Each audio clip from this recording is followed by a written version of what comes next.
పూర్ణిమ స్కూల్ను సందర్శించిన MEO child protection commission సభ్యురాలు సరిత సందర్శించి వివరాలు తెలుసుకున్నారు. ఈ విషయమై వారు మాట్లాడుతూ ఈ పాఠశాలలో ఉపాధ్యాయులు లేరని ప్రిన్సిపల్ ఉన్నారన్నారు. కాగా ఈ పాఠశాలలో 3 ఆయాలు ఉన్నారని తెలిపారు.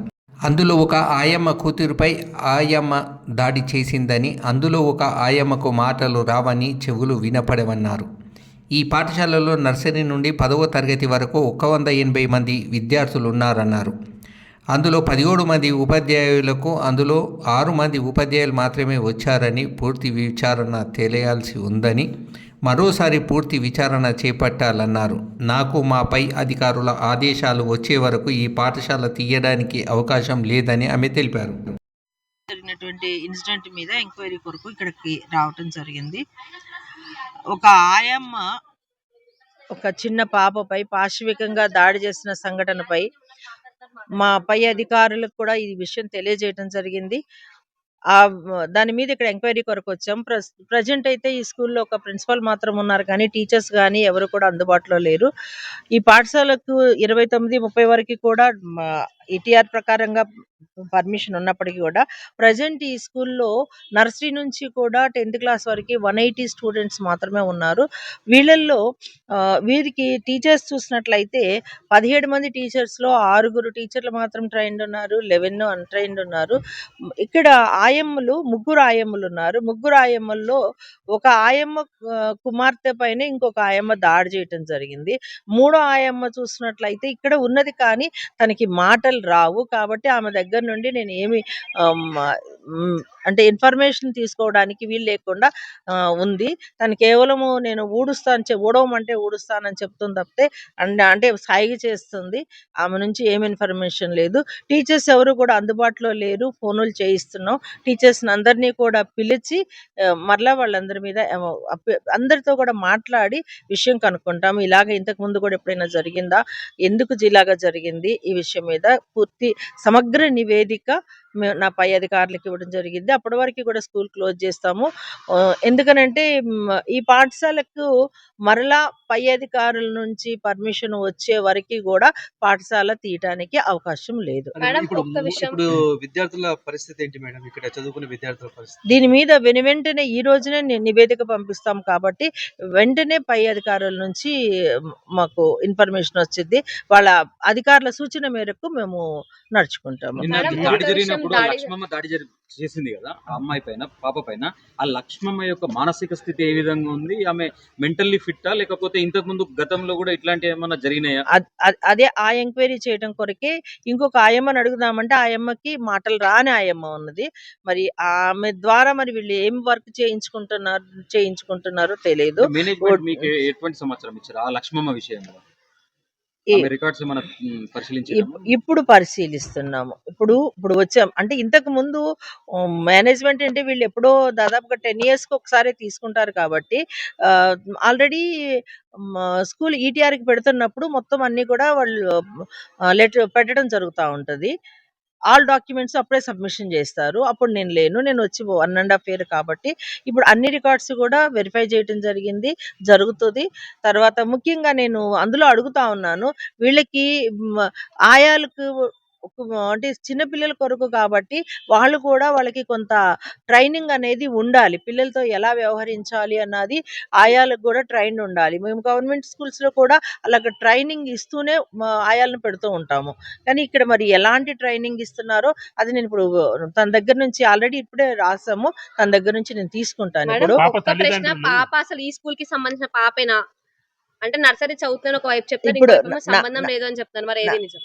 అయితే పాప నేను ఇప్పుడు రికార్డ్స్ వెరిఫై చేశాను. నర్సరీ రిజిస్టర్లో అమ్మాయి పేరు లేదు, కానీ ఆ అమ్మాయి ఇదే పాఠశాలలో పనిచేస్తున్న వాచ్మెన్ ఆయా కుమార్తె కాబట్టి ఆమె ఈ పాఠశాలలోనే ఉండేందుకు అవకాశం ఉంది. పేరెంట్స్ వాళ్ళ దగ్గరికి వస్తే స్కూల్ నిర్లక్ష్యంగా సమాధానం ఇచ్చింది. వీడియో చూపించింది, వీడియో చూపిస్తే కూడా సరిగ్గా పెట్టలేదండి. అది సరికాదండి, అది సరికాదు. అది 100% రాంగ్. అసలు అలా చెయ్యటమే అది అంటే అది ఎంత మాత్రం క్షమించరా అన్నటువంటి విషయం ఇది. ఆ చిన్న పాప మీద ఆ విధంగా ఆమె దాడి చేస్తుందంటే ఇంతకు ముందు కూడా ఎవరి మీదన్నా కూడా ఇలా చేసిందా, ఎందుకు చేసింది, ఆమె యొక్క మానసిక స్థితి ఏమిటి, మరి అలాంటి మానసిక స్థితి సరిగా లేనప్పుడు చిన్న పిల్లల దగ్గర ఆయాగా మనం ఎలా ఉంచుతాం, వీటన్నిటి విషయం మీద సమగ్రంగా మేము దర్యాప్తు చేసి ఆ నివేదికను ఎడ్యుకేషన్ నుంచి కానీ ఇంకా అంటే మీ పై అధికారులు ఏమన్నా విజిట్ చేసే అవకాశాలు ఉన్నాయా, లేకపోతే మీరు చైల్డ్ ప్రొటెక్షన్ వాళ్ళకి మీరేమన్నా ఇన్ఫార్మ్ చేసిన? యాక్చువల్గా ఈ విషయం అందరికీ కూడా ఇప్పుడు తెలిసింది కాబట్టి మా పై అధికారులు ఈ విషయం మీద తప్పకుండా వెంటనే స్పందిస్తారండి. సాక్షాత్తు ముఖ్యమంత్రి దగ్గరనే విద్యాశాఖ కూడా ఉంది, అంటే సీఎం చేతిలో ఉన్నటువంటి విద్యాశాఖకు సంబంధించినటువంటి దాంట్లోనే ఇట్లాంటి ఘటనలు జరుగుతున్నప్పుడు ఇది మా స్కూల్ ఎడ్యుకేషన్ అన్ని మెజర్మెంట్స్ తీసుకుంటాం. జరిగింది గల్లీ, ఆ సీన్ ఆఫ్ అఫెన్స్ జరిగింది గల్లీలో, ఇల్లేమో అదే ఇంటి ముందు జరిగింది, అది కూడా ఆఫ్టర్ 5 o'clock జరిగింది, ఇంటి ముందు జరిగింది. అదే అది ఈ గట్టు వాళ్ళ అదేగా మేడం, గట్టు ముందు జరిగింది ఆ సీన్ అనేది క్లియర్గా. కవర్ కాదు, వీడియో ఉంది. ఎక్కడ జరిగిందంటే అంత పాశవికంగా స్టెప్ పాయింట్ నెంబర్ 1 మేడం, అమ్మాయి మేము అడగట్లేదు స్కూల్కి, ఆమె నర్సరీకి ఇద్దే కాదు, అమ్మాయి ఆ రిజిస్టర్లో కానీ ఐడెంటిటీ కార్డు కానీ వీడియోలో యూనిఫామ్ కానీ లేనలేదు. చూడండి మీరు సరిగ్గా అబ్జర్వ్ చేయండి, she's no over nursery kid. వాళ్ళు ఆమె ఇల్లు ఆమె ఇక్కడే ఉంది కాబట్టి ఆమె స్కూల్ మీద ఉంటుంది. మీడియా వాళ్ళు రాంగ్ చెప్పారు కదా అని కోర్టులో చదువుతుందా, ఫైవ్ తర్వాత ఆయమ్మ సపోర్ట్ చేయట్లేదు. అయ్యో స్కూల్ ఇన్వాల్వ్ అని చెప్తున్నాను సార్. స్కూల్ టీచర్లు ఆయమ్మలు ఎక్కడ పిలవండి. ఈరోజు మీ స్కూల్లో టీచర్లు ఎక్కడ? మీ టీచర్ పిల్లలకు హాలిడేస్ అండి, టీచర్లకి హాలిడేస్. టీచర్లకి ఎట్లా ఇస్తారు హాలిడే? ఎట్లా కాదు, టీచర్లకి ఎట్లా హాలిడే ఇస్తారు? టీచర్లకు ఆయమ్మలకు హాలిడే ఇస్తారా? మీరు ఏం మాట్లాడతారు? పిల్లలు ఏదైనా హాలిడేస్ పిల్లలకే ఇస్తారు. మీకు ఇంత ఇన్సిడెంట్ అయ్యింది, మీకు వస్తామని తెలుసు, అన్నీ తెలిసి మీరు అందరికి హాలిడే ఇచ్చి కూర్చుంటారా? టీచర్లను పిలవండి. టీచర్లని ఆయన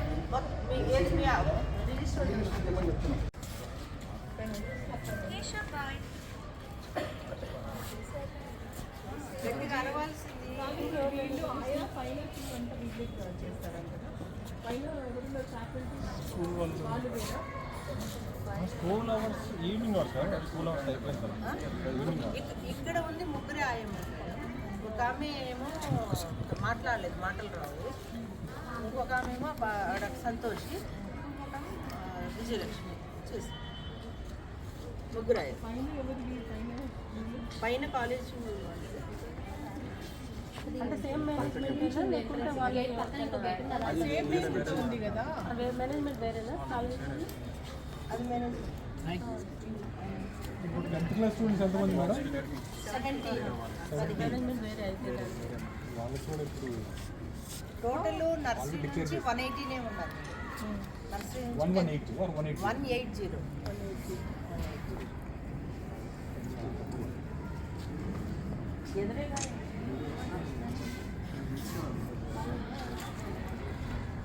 ఎదురే వాడి మేనేజ్మెంట్